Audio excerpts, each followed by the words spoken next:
let's talk about some objections, okay? Let's talk about a good one, and then we'll talk about a few bad ones, and then we'll talk about some better ones. A lack of criteria. How are you supposed to identify undesigned coincidences? Like, what is the criteria? If you don't have some kind of criteria, like, what are we even talking about here? But this complaining about a lack of criteria, I think, misses the point. Undesigned coincidences are intended to demonstrate how we can determine the authenticity of the details, even when two sources depend on each other. So they're actually themselves criteria for authenticity. Like, how can we discern whether the details from source one are original and not additions from source two, and vice versa? Identifying undesigned coincidences aids us in authenticating details in interconnected sources, highlighting a shared memory. They are the criteria, okay? The argument is simple. If the Gospels are eyewitness reports, we would anticipate numerous undesigned coincidences. But if they're not, we wouldn't, okay? That's the hypothesis. So this whole criteria thing does miss the point. And if you're paying attention, we do identify criteria, but let's review it and spell it out a little bit more. Insignificance. It might be relatively easy for two independent sources to agree on the main elements of a particular narrative, especially if the narrative is traditional or derived from a long and widespread oral tradition. However, the insignificant details of such narratives are quickly lost, and it is very difficult to arrange them to correspond with one another, especially if circumstances surrounding the coincidence are reported differently. So one of the things that we want to look for with undesigned coincidences is, are they insignificant? Remember, Bethsaida, Philip, Jesus turning, saying, where are we to buy bread? Okay, Herod saying to his servants, these are insignificant details, okay? Opacity, right? If the detail is hidden in the narrative so that one needs to dig somewhat in order to recognize it, then this is evidence of a genuine coincidence. It would be difficult for an author to produce such a coincidence and then just hide it away. And then, 1800 years later, people are like, oh, look at this. No, that's not what we're looking for here, okay? Reviewing the criteria a bit further, there's two more. Unannounced. If a writer were clever enough to think up of an undesigned coincidence and insert such a thing into a text, it would be of no benefit to them if the coincidence is not discovered for generations or was never discovered. There would be a great temptation for the writer to draw attention to the coincidence, okay? And so oftentimes when you see gospel writers highlighting different things about how Jesus is fulfilling something, they point it out, like they draw attention to it. And I know that's not quite the same as what I'm talking about here, but usually when they want to highlight something, they do highlight something, okay? The fact that this never happens with the Gospels, that the writers of the narratives appear to be unaware of the coincidences, is actually good evidence that the coincidences are genuine. And finally, consistency. This is an obvious property. The insignificant details that make up the coincidence must be entirely consistent with one another, despite their opacity and the fact that they are clearly from what appears to be independent sources, okay? And so it's just, again, pay attention. These are the kind of things that we're looking for. I think that people should already probably understand that, but this isn't like some sort of like unfalsifiable kind of thing, okay? All right, so what is probably the most common argument that I hear besides the synoptic problem? It's scholars don't like this argument, okay? But this is just an appeal to bandwagon. This is an ad populum fallacy. Whether or not scholars accept this argument should depend on the strength of the evidence that it presents. Popularity is a rotten test of truth, okay? There was a time where Q was not a popular theory. Now it's a popular theory. Now it's maybe slightly becoming less popular, okay? Like, this isn't how this works, all right? Like, no, all right? Many prominent biblical scholars, regardless of their theological orientation, hold views that diverge from the mainstream within their discipline. As in any discipline, biblical scholars have their own biases and can also be guilty of groupthink. Okay, so I was watching a live stream one time, and I think it was my colleague here, Jonathan McClatchy, mentioned something about undesigned coincidences, and a biblical scholar, somebody who I like, but I'll keep him unnamed, was like, hey, well, that's against the consensus, and scholars think undesigned coincidences are stupid, blah, blah, blah, blah, blah.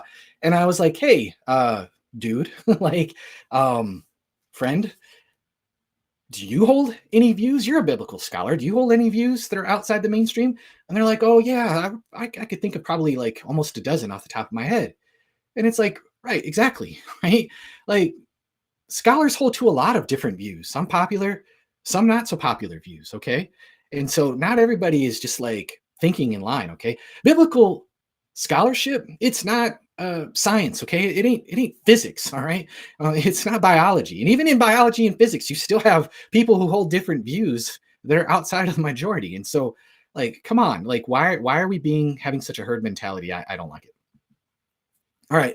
And there's the fact that several biblical scholars actually do like the argument. Okay.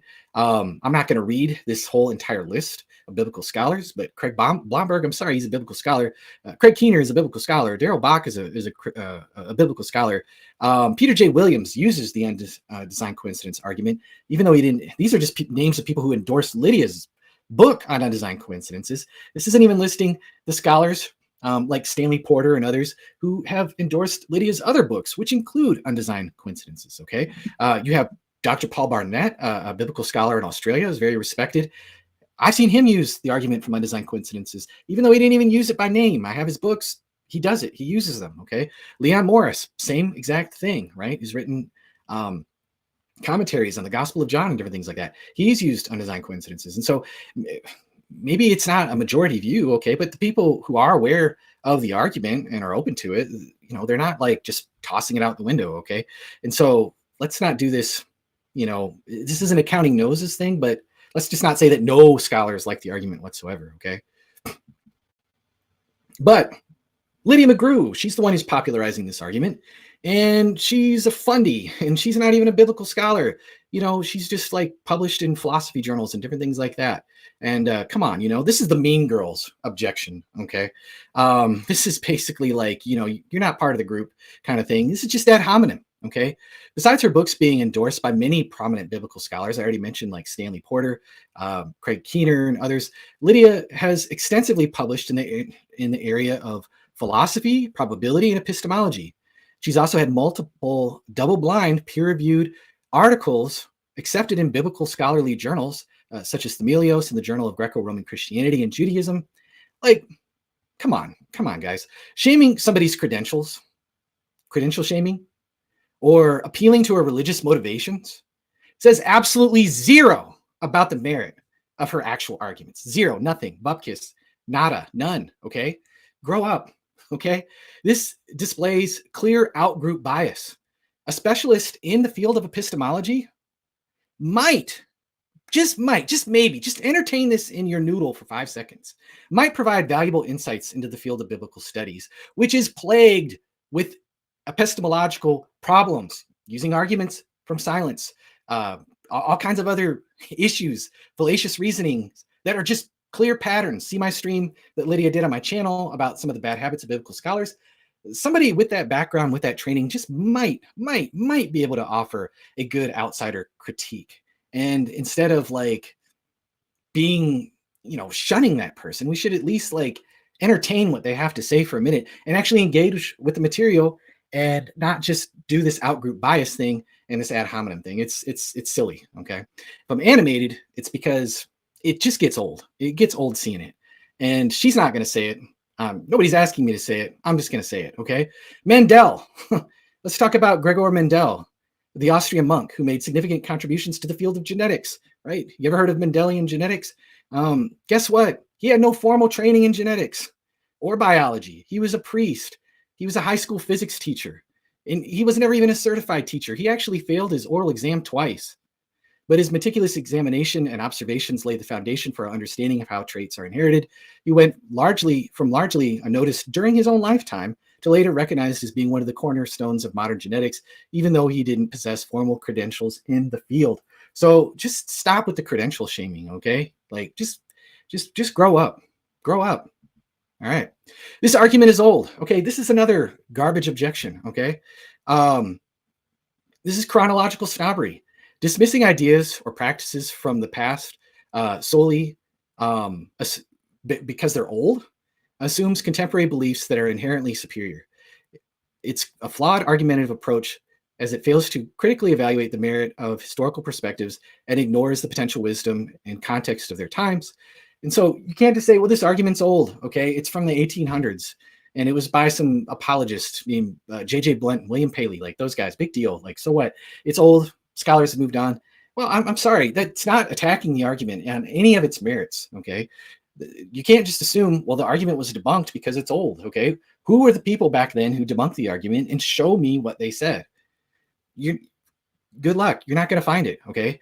Also, skeptics, you guys love D.F. Strauss, okay? Biblical scholars love D.F. Strauss. You guys still use his arguments. I don't fault you for that. I don't say D.F. Strauss's arguments are old, therefore shut up, okay? I don't. All right. And so, like, we don't throw his arguments out because they're old. We just let's talk about them on the basis of their actual merits. Okay. All right. And so that soapbox out of the way. X example is weak. Therefore, the whole argument must be bad. I recently saw a pretty fairly well known atheist YouTuber criticize somebody because they used the green grass argument. And they're like, this argument is weak. And so, therefore, the rest of this argument must also be weak. It must be stupid because I could explain the green grass easily. Look at this. And then they give some counter explanation, which, whatever. But that misses the whole point of it being a cumulative case, okay? This is the fallacy, basically the fallacy of composition.